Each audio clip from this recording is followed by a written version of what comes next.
program. Probably I have to start off by announcing my bias as I give my address. I am from BIG, and I've been following this with very keen interest. So if you see me coming off a bit too pro, that's intentional. Well, it is a pleasure to speak to you tonight on a subject I believe is of great concern to everyone present. And thank you for ESP for creating platforms for conversations that really do matter to our time. Now, our conversation is inevitable, for we do live in one of the world's most unequal societies in terms of wealth and income distribution and opportunities. We see all over us the effects of socio-economic inequalities leading to multiple or multi-dimensional arrest of human development. The unequal distribution of income repeatedly being identified, or unequal distribution of income repeatedly identified as Namibia's center of socio-economic inequality. For what I've said now in the last few seconds, I've just told you in a nice way how to say poverty without mentioning the word. Now, what is the nature of poverty in Namibia?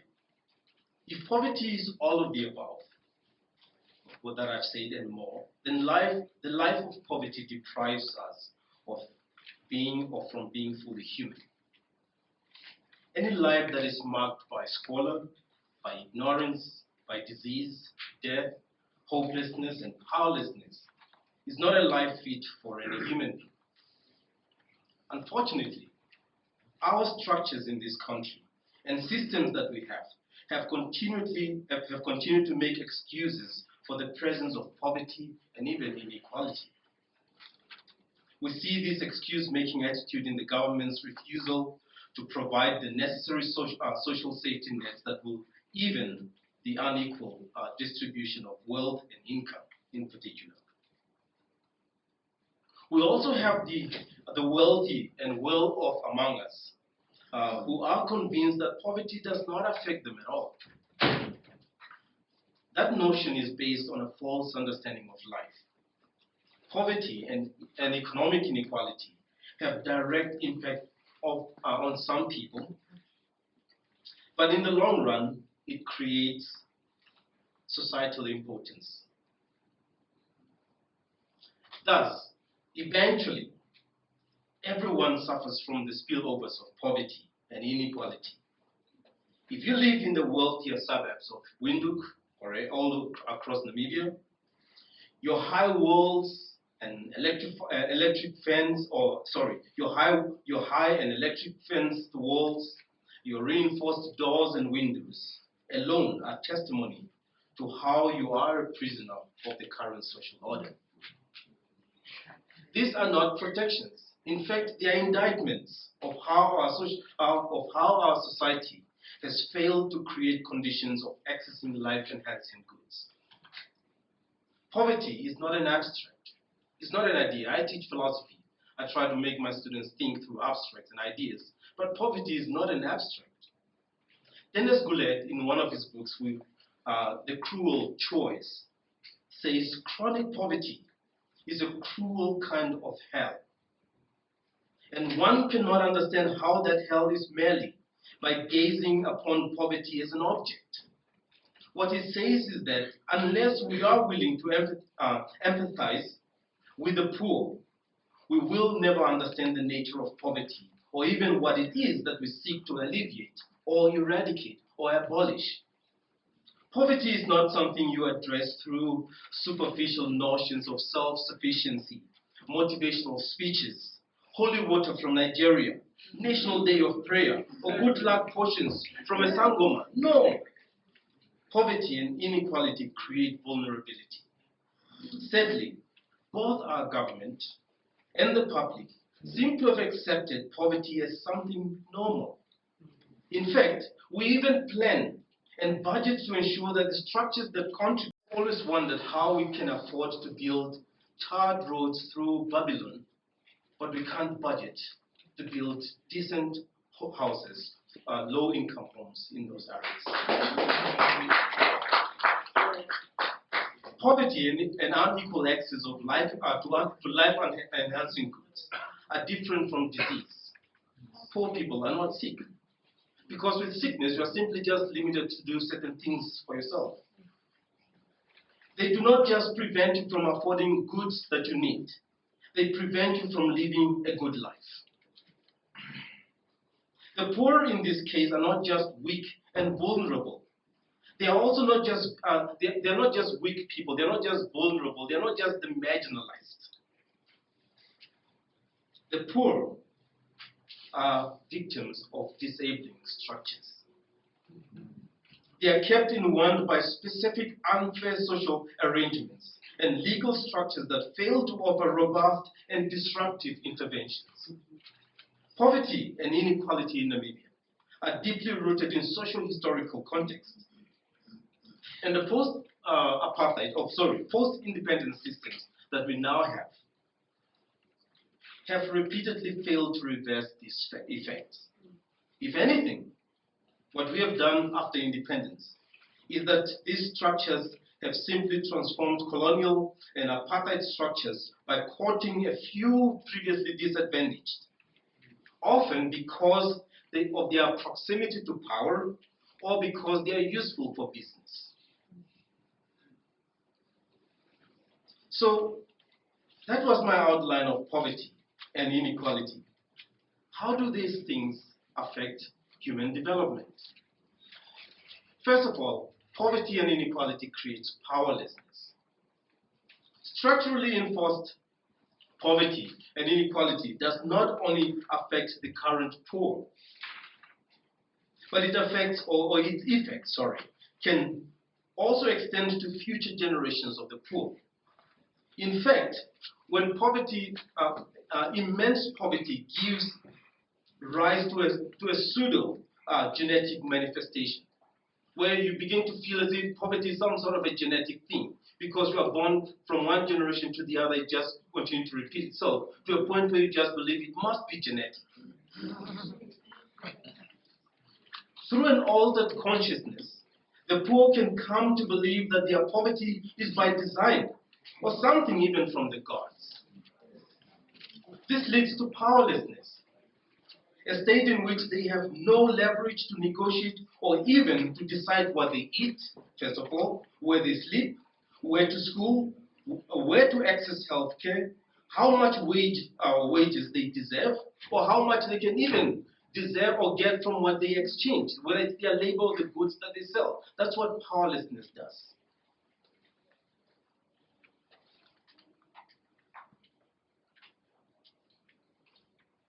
Now, what it means is that victims of poverty are not owners of their own lives. They become passive controlled objects by both human and non-human elements. The worst part of powerlessness is when the poor are converted into allies that defend the structures that are keeping them in arrested states. And I will show you a little, or I'll talk a little bit about how this conversion looks like when the poor and the powerless have been converted and become allies with the very structures that oppress them or keep them in poverty. The second thing that it leads to is hopelessness.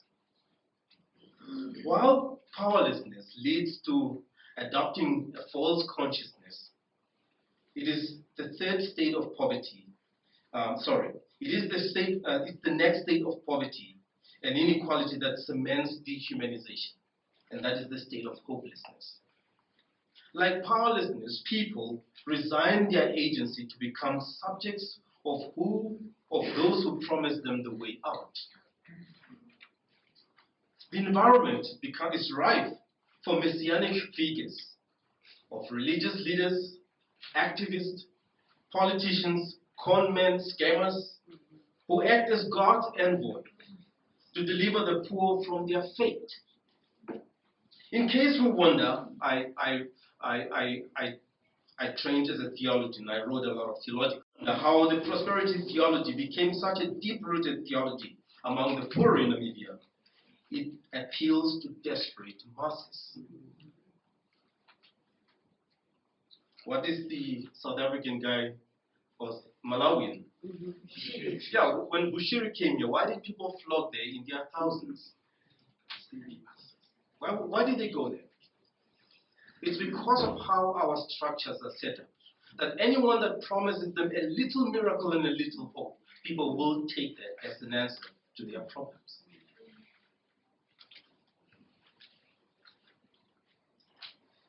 Now, it appeals to the desperate masses. Now, the other group that also, other than just the religious figures, are the neo-revolutionary activists or even activism, which jumps at the opportunity to create careers and opportunities for themselves in the name of the affected poor. A trend we have seen in recent years of pseudo-activist movements that use the land issue as basis to get themselves into political power. The myth in general, whether it's religious myth or cultural myth or political myth in general, especially those propagated by messianic figures, over a long time can become prisons to an entire society. So what is needed? A lot of data has been given to us. And we are thinking that there are many poor people and we do see them on a daily basis. When I bought my house where I live now, which is close to Grove Mall, there was only one person that was really begging. It's the lady that all of you know if you do shop in Grove Mall. It's the young lady that is physically challenged. She was the only person that normally used to beg there. The other day I drove past there. I've got a 6-year-old son. And things I normally do not observe. I saw these little 2 boys who are literally the age of my son. And it was 7 o'clock in the morning on a school day, and I was asking myself, why are they not in school? Where are their parents? So if you think that poverty is something that is just in the papers and something that we just hear of when we read our papers, it's right at our doorsteps. And I was saying, this is us actually preparing ourselves. This is us as a society raising future criminals. Because there are no interventions of how we're going to get these children off the streets. Or even their mothers. I just got to find out that actually these kids sometimes get sent out by an elder who tells them to go beg for the rest of the day, and then they bring the money and they get distributed, they get them food or whatever it is. So what is needed as we think about the levels of poverty and how it's affecting society? Before I come there, my daughter was busy complaining about something, and I'm like, how old are you? She's like, I'm 12 years old. So you have lived for 12 years in this house, and not one day can you ever recall that you went to bed hungry. No, that's not a story for many children in Namibia. That's how poverty is. Now you think it's out of this that we must, with a generation of people who are so deeply affected by poverty, we are going to achieve Vision 2030. Everything else becomes a dream. Everything else just becomes a wish that we write if people's lives are not improved. Because our visions must address the dignity of humans. We speak of universal basic income because Namibia has consistently, and I repeat, consistently demonstrated to be a context of arrested human development. The present material deprivation needs tangible symbols. If much of poverty is as a result of unequal distribution of wealth and income, then money perhaps, you may not agree with BIG, then money perhaps is the tangible good that is needed to alter the current socio-economic imbalances. A universal basic income grant is not empowerment, it is power. It will give them certain amounts of power about the choices that are to be had. Because without an income in this country, which we all do know, and especially if you live in abject poverty, you are choiceless. Now, those of us in positions of privilege have bought into the arrogant philosophy that social evils. Now, you may think that you've actually said something, but what you're implying here, and I'm going to use my philosophy and theology here, is that you're implying that the poor in this country are the source of evil. Therefore, they cannot be entrusted with money. Never do we get to actually pause and ask as to whether holding so much wealth by a few individuals is actually not the source of evil. Have we ever wondered that probably those of us who are in upper middle income and who are wealthy, that probably we are the source of evil? I was thinking about this funny thing that just ran through my mind. You remember those of you that went to school during apartheid? You had these little school tasks, like a suitcase, brown ones? Yes. Yeah, that was your coffer, or whatever you call it. Yeah. Now, everything that you needed for school was packed in that thing, right? Yes. Now, imagine if government was to come up with the rules that everything that you need in your life, if it does not suit in this little case, you do not need it. Wouldn't life be much more simple? Now, I'm just saying, because we often do not realize our privileges, and we think that because we stand in certain positions of privilege, the poor somehow are our problem. The state, I think, which is the argument of BIG, the state has a mandate towards its citizens to ensure that they lead lives of dignity. Those of you that have worked as community volunteers in various parts of Namibia would know that dignity is literally, when you are looking for dignity in many of these Namibian communities, it's literally like you looking for teeth in a chicken's beak. You won't find it. There can be no dignity in poverty. And if the means to enhance human flourishing is through BIG, then perhaps this is the right thing to do. And I think it is the right thing to do. And we must demand of it. We must make demands regarding this. And we must also support the government to come up with necessary solutions needed to actually find the resources to make it possible. There is no money, find it. Because we can find money for so many things. It has never made sense to me why anyone in a country like this should drive a $2 million Mercedes-Benz. Never. It has never made sense for me in this country why any of our ministers should be given a government car. Because they can afford it. It has never made sense to me as to why any of our politicians should be given a government house. So we want to cut costs. Here are the things that we need to cut. Because all of us are employed, and it comes with certain benefits. Find your own house, find your own car.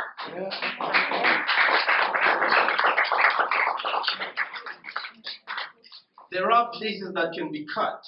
It's because we do not want to disadvantage politicians of the privileges they think that they deserve. Because we are saying government must do something because this is a state issue. But we're not willing to say politicians are being given more than that they actually do need. And that is where our problem lies. It's one of our biggest problems. It's almost our biggest spendings. Why? Do you deserve it to live a luxurious life because you have been nominated to politics? Or are you saying that there are needs in this society that need to be addressed, and probably austerity among our politicians is one of the things that we need to advocate. In the next budget, that's what we want to see.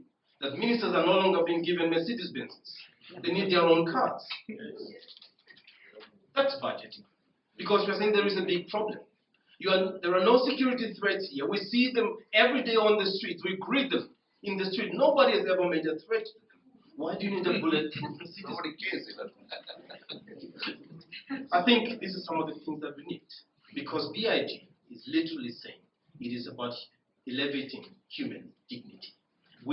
People are created with dignity, but the things that we have are really of worth to be taken care of by the state. Now you are saying we are disempowering Norways. I've never thought that giving someone, even those that beg on the street at $10, is enabling them to become beggars. I've never been a beggar, so I would never know. And I think some of us say that the kids that we give money on the street, they're going to buy drugs.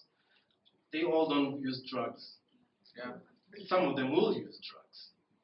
But if some of them are going to eat, then I think that is the better thing to do. The same thing. If people are going to get a basic income grant, and some are going to abuse it, but others are going to create industry out of it, I think because positive things can come out of it, it is the right thing to do.